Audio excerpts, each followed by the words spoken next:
तर नमस्कार मित्रांनो, आज आपण बनवते पालक पनीर आणि त्यासाठी आपण पालकला पहिले उकडून घेणार आहोत. 10 मिनटं बॉईल करून घेतल्यानंतर त्याला आपण एक शॉक थेरपी देणार आहोत, जी आपल्याला बर्फाच्या पाण्याची असेल.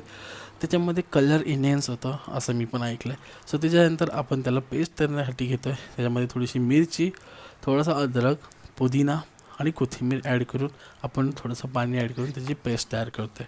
त्याच्यानंतर आपण याच्यामध्ये लसूण वापरणार आहेत खूप सारा. तर लसणाला मी उभे उभे चॉप करून त्याला रोस्ट करून घेतलं आहे.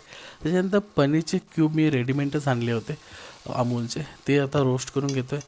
त्याच्यानंतर आपल्याला याची भाजी तयार करायची. बटर ॲड केलं आहे, खडे मसाला घेतला आहे, थोडासा जिरा ॲड केला आहे. प्रॉपर हे झाल्यानंतर त्याच्यामध्ये ॲड करतो थोडंसं लसूण. त्याच्यानंतर ॲड करतो याच्यामध्ये चॉप केलेला कांदा, मिक्स करून घ्यायचा. त्याच्यानंतर चिमूटभर हळद, खडे मसाला, तिखट मसाला, याच्यामध्ये आपला धण्यांची पावडर ॲड करतो आहे. त्याच्यानंतर आपण ॲड करतो आहे टॉमॅटो चॉप केलेले, थोडंसं पाणी ॲड करून मसाला शिजत ठेवून घेतला आहे.